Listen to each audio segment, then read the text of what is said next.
Eu quero louvar a Deus pela vida de todos os irmãos aqui presentes, como também louvo a Deus pela vida do nosso amigo, nosso companheiro, pastor Ivan. Esse homem de Deus é um presente de Deus para nós. Considero o pastor Ivan como um irmão, e eu acredito que até o fato dele me trazer aqui não é nem porque eu sou um excelente pregador, é mais pelo motivo dele saber que eu amo pregar e pela nossa grande amizade. Eu quero agradecer a Deus pela sua vida, pela vida da sua família, e os irmãos vão se acostumando comigo, porque é as primeiras de muitas. Enquanto o pastor Ivan estiver aqui, eu tenho certeza que ele jamais vai deixar de me trazer, não é isso, pastor Ivan? Amém, irmãos? Amém. Graças a Deus. Queridos, eu quero aqui ganhar tempo. Eu tenho aqui alguns materiais, como os irmãos sabem, eu tive ministrando aqui alguns dias atrás. Quantos estavam aqui no culto? Quantos? Levante a mão assim. Quantos não estavam? Levante a mão. A maioria dos irmãos aí não estava. Então veja só, eu tenho alguns DVDs de mensagem, que eu tenho certeza que Deus vai falar com você através desses DVDs. Eu tenho também um livro, 2.000 perguntas e respostas da Bíblia. Esse livro aqui é de perguntas curiosas da Bíblia, de Gênesis a Apocalipse, certo? Então os irmãos que quiserem abençoar a nossa vida, após o culto, nós vamos estar ali na mesa, e os irmãos nos ajudem abençoando. Eu vou ler aqui os temas das mensagens rapidinho para os irmãos. Caindo em si, aqui eu falo sobre o filho pródigo. Em busca de um milagre, aqui eu falo sobre a filha de Jairo. Recuperando os valores perdidos, aqui eu falo sobre Roboão, o filho de Salomão. A trajetória de um guerreiro, aqui eu falo sobre Juízes, capítulo de número 11. Era Jefté valente e valoroso, porém filho de uma prostituta. Eu tenho aqui alguns CD-ROMs, como esse daqui, é um curso de bacharel de teologia, do básico ao bacharel. Mais de 5.000 livros para você que quer ter conhecimento da palavra de Deus. Eu tenho um outro aqui dentro tem várias traduções da Bíblia, enciclopédia bíblica, mais de 900 livros. Irmãos, é rico demais. Então os irmãos que quiserem nos abençoar, após o culto, nos procurem. Os que trouxeram a Bíblia, façam assim com a sua Bíblia. Os que trouxeram a palavra de Deus, amém. Abra a sua Bíblia no livro de 1 Reis, no capítulo de número 12. 1 Reis, capítulo 1 e o verso de número 12. Todos que trouxeram a Bíblia, abram-as. Verso de número 12, na minha tradução, diz assim: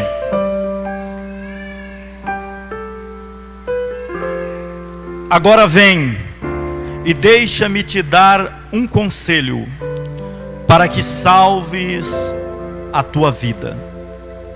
Eu vou ler mais uma vez. Agora vem e deixa-me te dar um conselho, para que salves a sua vida. Eu gostaria que você fechasse a sua Bíblia. Pastor Orlando, por que o irmão pede para fechar a Bíblia? É simples. Às vezes nós não lemos a Bíblia em casa, e quando a gente vem para o culto, para a igreja, a gente quer ler a Bíblia. Aí o pastor ensina, o pregador prega e você não está nem aí. É só por isso. Como já foi orado, nós não vamos orar mais. Vamos respeitar a oração do servo do Senhor. Queridos, olhe para mim, por favor. Há um adágio popular aí fora no mundo que diz: se conselho fosse bom, não se dava, fazia o quê? Se conselho fosse bom, não se dava, vendia. Mas os versos que ora nós acabamos de ler, o verso de número 12 do livro de Reis, capítulo 1, aqui nós nos deparamos com um conselho de um profeta a uma mãe que estava desesperada. Preste bem atenção para você entender o meu raciocínio.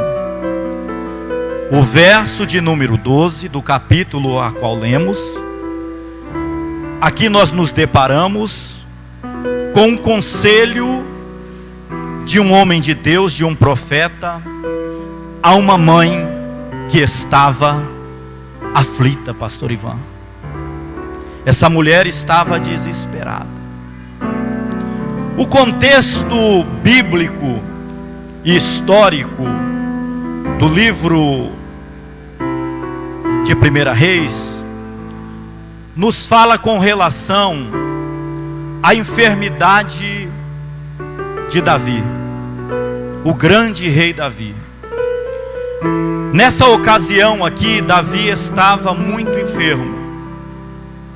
Davi já tinha 70 anos de idade, já fazia quase 40 anos que estava reinando, visto que ele reinou 7 anos em Hebrom e 33 anos em todo Israel. A história nos diz que Davi, ainda jovem, ainda moço, Davi se apaixonou por uma mulher. E a Bíblia nos faz entender que esta mulher, ela era comprometida. Quem era essa mulher? Betseba, a mulher de Urias, um dos soldados de Davi. E a história nos conta que Davi se apaixona por essa mulher. Perdeu o juízo, perdeu a cabeça, perdeu o sentido, visto que essa mulher era uma mulher muito bonita. E ele foi atraído pela beleza de Betseba. Enfim, os irmãos conhecem a história. Davi projeta a morte do seu marido e se casa com Betseba. Aí veja só, queridos, olhe para mim. Davi, naquele afã, daquela paixão descontrolada, daquele sentimento, ele olha para essa mulher, ele faz uma promessa. Mas quando nós olhamos para a Bíblia, a gente observa e compreende que Davi não fez essa promessa para Betseba só porque estava apaixonado por ela. Davi fez esta promessa a Betseba porque era da vontade de Deus. Aí vai lá, irmão, entender Deus. A nossa mente não consegue entender os critérios, os requisitos de Deus. Tanta gente boa. Davi tinha várias mulheres, e ele foi logo fazer promessa para Betseba. Diga comigo, Betseba. Aí eu aprendo uma coisa, que Deus, irmãos, Ele faz promessa para quem Ele quer. A promessa é para quem Ele quer, Ele determina. E é por isso que eu e você, nós temos promessa da parte de Deus. Porque se fosse depender do homem, se fosse depender da nossa capacidade, pastor Ivan, nós não teríamos promessa. Mas como depende tão somente de Deus, Ele fez promessa para mim e para você aqui esta noite. Quantos têm promessa de Deus? Levante a sua mão e diga alguma coisa para Ele aqui esta noite.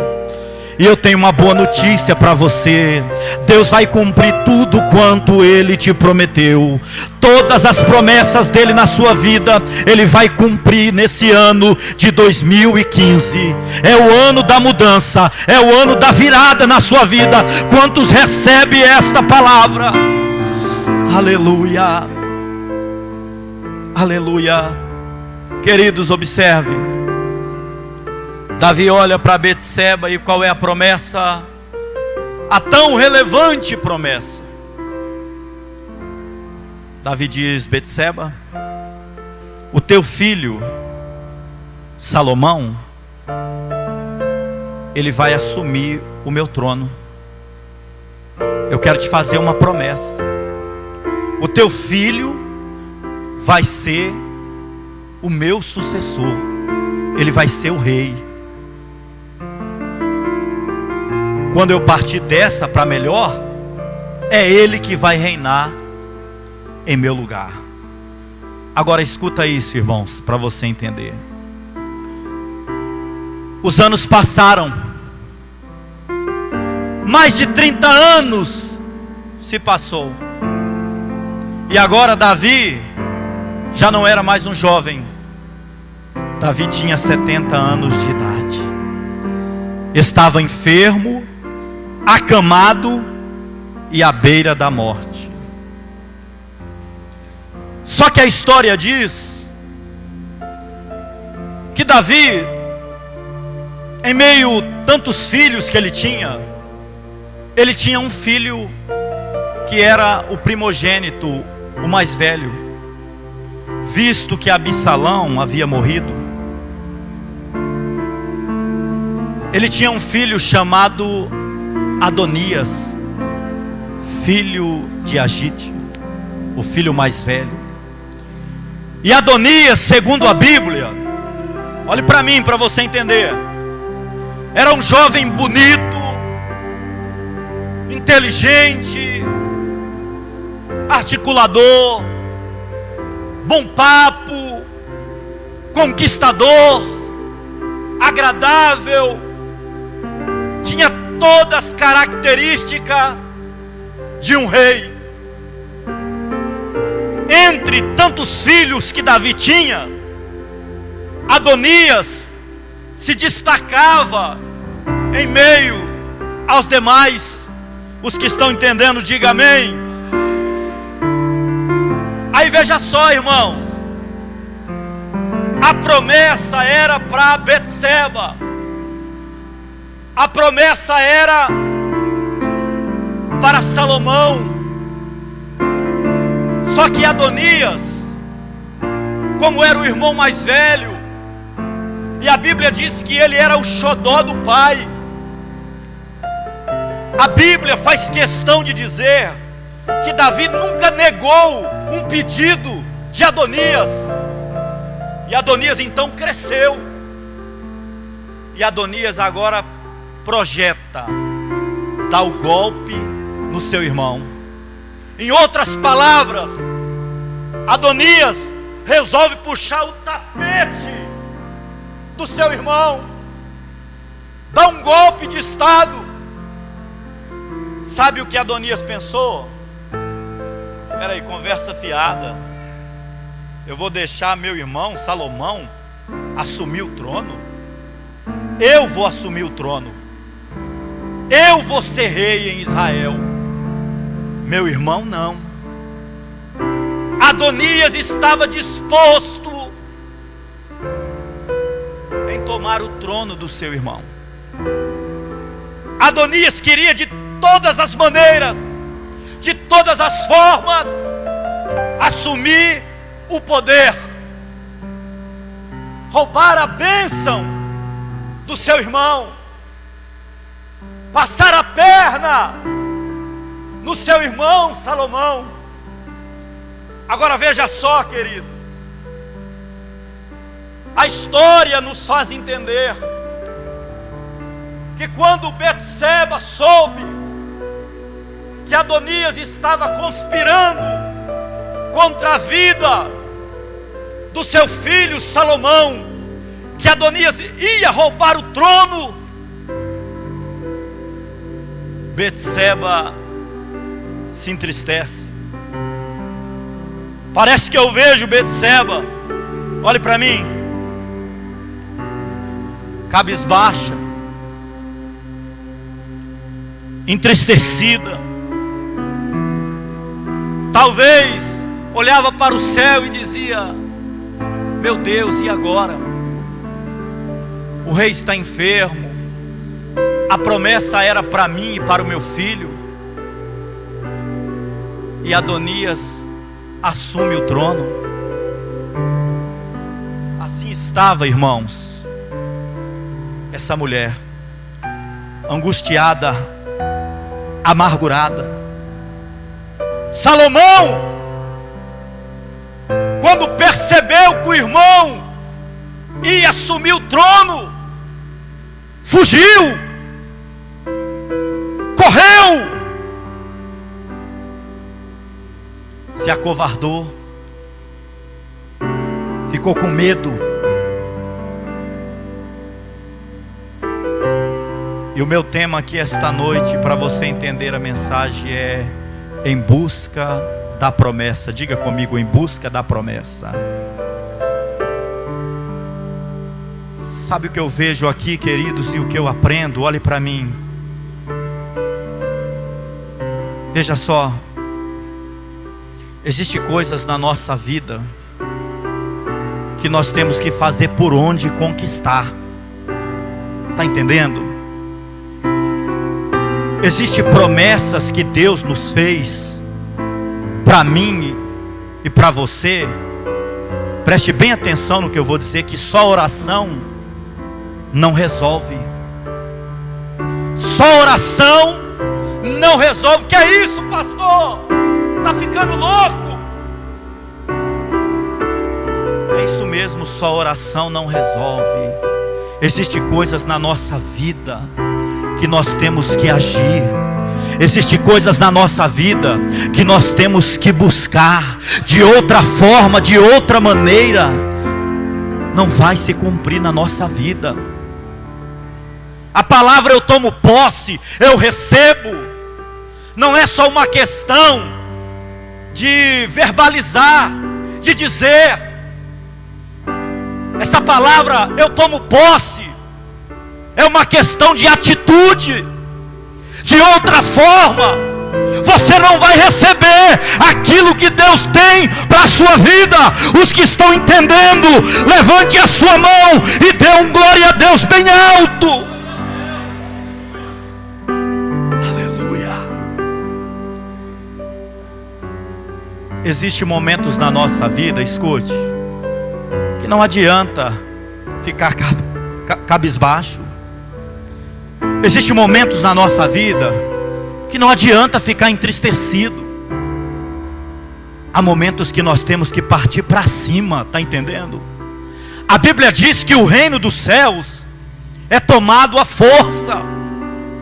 Está entendendo? A Bíblia diz: se te mostrares frouxo no dia da angústia, a sua força será ainda pequena. Só que a mesma Bíblia diz: resistiu o diabo e ele vai fugir de vós. Há momentos que nós temos que partir para cima. Há momentos que nós não podemos recuar, retroceder. Há momentos que nós temos que encarar de frente os nossos problemas, os nossos adversários. partir para cima e Deus vai te dar vitória.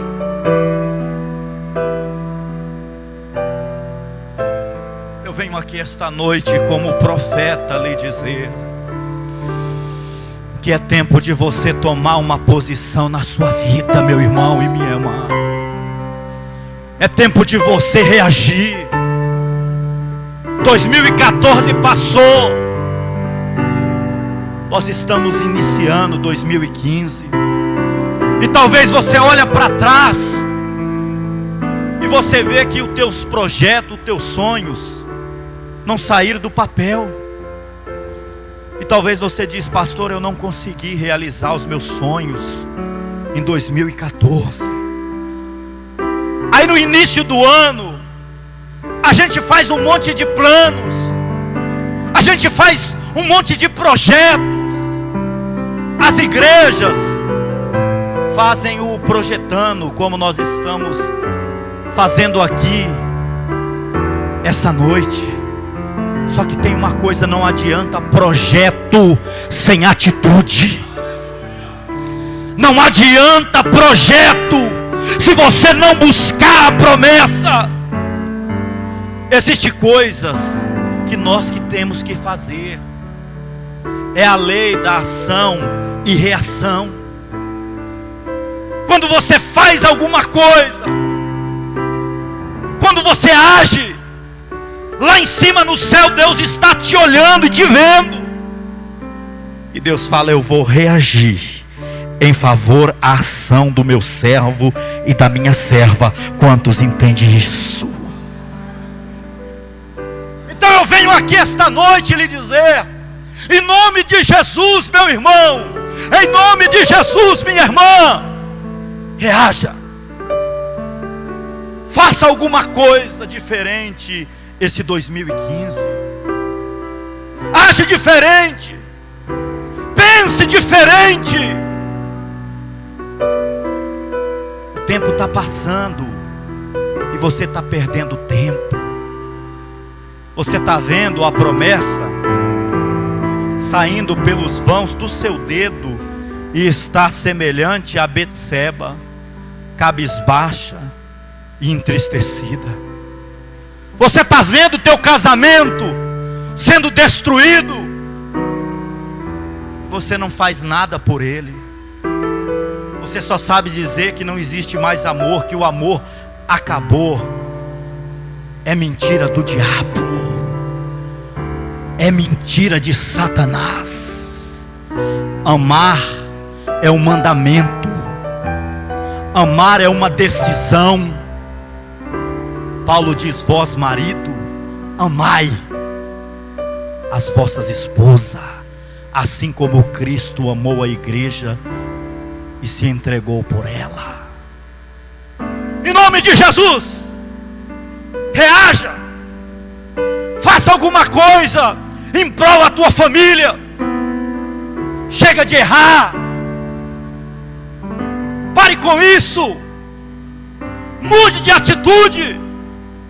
E Deus vai te dar vitória. Deus vai mudar a tua vida. Faça a tua parte, porque Deus vai fazer a dele. Aleluia. Você lembra quando você se casou? Ou melhor, você se lembra quando você namorava? Quantas flores, quantos bilhetes, quantas mensagens no celular: eu te amo. Aí Deus te entregou a bênção, meu irmão. Deus te entregou a bênção, minha irmã. E hoje você não faz mais nada pelo seu casamento. Mas em nome de Jesus eu profetizo na tua vida que esse ano vai ser o ano de mudança. Faça alguma coisa. Se veste diferente. Penteie o cabelo diferente. Deixa de fazer as mesmas coisas. Faz um corte diferente. Pinta de outra cor. Chama a atenção dele. Chama a atenção dela. E Deus vai te abençoar. É só a mesma coisa. Acaba o culto.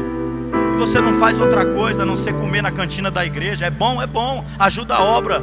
Mas espera aí, meu irmão, tem hora que você tem que mudar.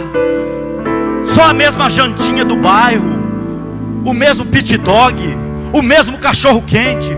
Faça alguma coisa diferente em nome de Jesus. Receba este conselho em nome de Jesus. Os que estão entendendo, levante as suas duas mãos para o céu. E os que concordam, dê um brado de vitória em nome de Jesus.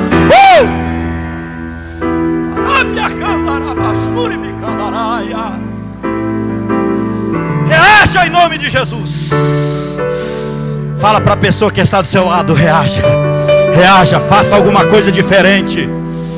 Oh, aleluia, aleluia, aleluia. Pastor, a minha empresa, pastor, o meu relacionamento. Faça alguma coisa diferente. Deus vai te dar estratégia nesse ano de 2015. Eu profetizo isso na sua vida. Deus vai te dar estratégias novas. Deus vai te dar estratégia. Eu profetizo na tua vida em nome de Jesus. Tudo que nós precisamos é de uma estratégia da parte de Deus. Escuta, a vitória não é para os medrosos. A vitória não é para os covardes. O segredo da vitória, irmão, é a persistência. O segredo da vitória é a insistência, é a permanência. A Bíblia diz: clama a mim e responder-te-ei. Aquele que bate, a porta abre. Aquele que procura, ele acha. Está entendendo? Aí estava Betseba, entristecida, cabisbaixa, o mundo desabando, ela de braços encruzados, braços cruzados. É momento de você se levantar. Aí o homem de Deus, pastor Ivan, o profeta Natan, quando vê ela naquela situação, chega para ela e diz: deixa eu te dar um conselho. Ei, levanta, acorda para a vida. Não é tempo de se lamentar, não é tempo de chorar, é tempo de reagir. Quando o desespero é grande, presta atenção, quando o desespero é grande, a gente não consegue enxergar o milagre. Tem hora que você tem que engolir o choro, ó. Tem hora que você tem que se levantar e falar: eu vou à luta, eu vou partir para cima, porque Deus vai me dar vitória, porque fiel é aquele que me prometeu, fiel é aquele que te prometeu, meu irmão.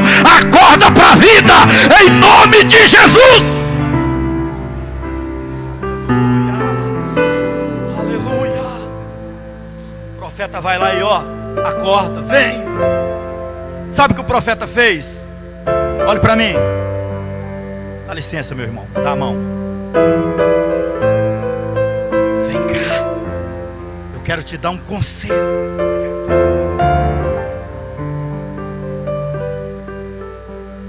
Vá até a presença do rei. O rei está enfermo, o rei está à beira da morte, mas ele está consciente. E palavra de rei, irmãos, não volta atrás, está entendendo? Natan olha para ela e diz: vai até a presença do rei Davi. Vai lá, faça alguma coisa, reage, porque senão você vai entregar o trono de mão beijada. Mas Adonias já assumiu, conversa fiada. A promessa é sua e ninguém vai roubar de você. Aquilo que Deus te prometeu, Ele vai cumprir na tua vida, para mostrar que Ele é Deus. A promessa é sua, a promessa é sua. Assim diz o Senhor. Aí Betseba parece que acorda, parece que desperta, se levanta. E a história diz, irmãos, que ela vai até a presença do rei. Ela entra na câmara do rei e conta para o rei Davi. Aleluia, se coloque de pé em nome de Jesus.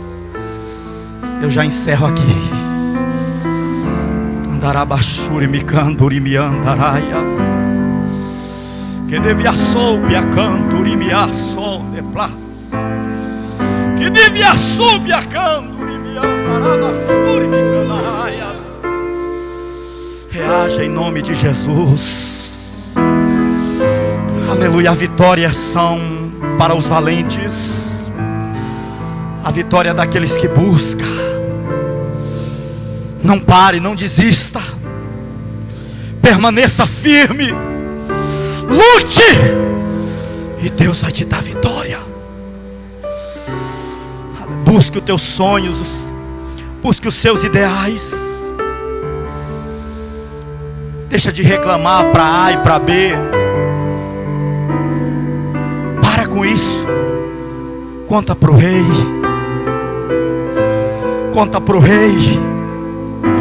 Conta para o rei Jesus, porque Ele tem solução para você. Ele vai mudar a história da tua vida. Todo mundo sabe da tua vida, todo mundo sabe da tua história, mas para Jesus você não tem contado. Quando Davi ouviu as palavras de Betseba, confirmada pelo profeta Natã, Davi deu uma ordem. Mandou chamar Sadoque, o sacerdote. Mandou chamar Betseba. E deu-lhes uma ordem. Dizendo: vá atrás de Salomão. Unja ele como rei. E desfila com ele montado na minha mula real. A mula do rei, irmãos, entenda bem. Só quem montava na mula do rei era o seu sucessor. Quando Israel visse Salomão montado na mula real, Israel iria entender que era a ordem do rei. E a história termina nos dizendo que Salomão assumiu o trono e a promessa de Deus foi cumprida para a glória de Deus Pai.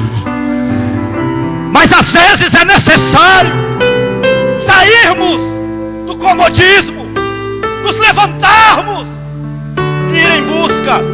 Escuta, quantos aqui já ouviram falar de Braille? Sabe quem é Braille?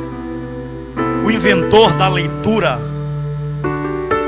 através do tato, através da mão. Se você não sabe, Braille ficou cego com 3 anos de idade, pastor Ivan. O seu pai trabalhava com couro, e um dia ele viu o pai trabalhando, e ele pegou uma suvela e foi imitar o pai, e furou o seu olho.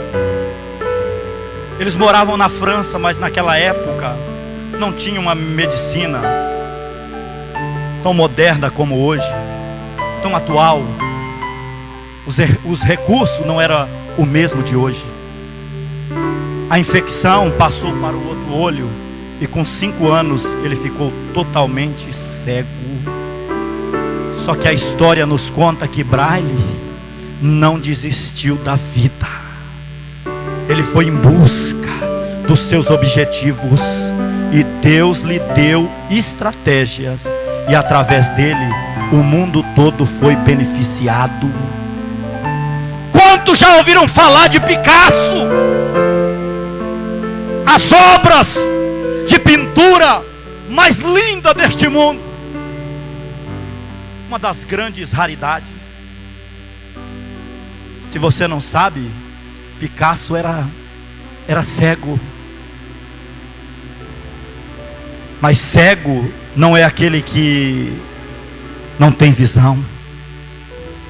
Cego é aquele que não consegue mais sonhar, que não consegue ver além do que ele enxerga. Beethoven, o grande músico, o homem inventor, compositor das grandes notas musicais. Pastor Ivan sabe mais do que eu com relação a Beethoven. Se você não sabe, meu irmão, Beethoven era surdo. Ficou surdo com 20 anos de idade, mas não deixou de sonhar. Agora escuta, você está aqui, Deus te deu saúde, você tem olhos bons, perfeito, saudável, cheio de disposição, e está reclamando da vida.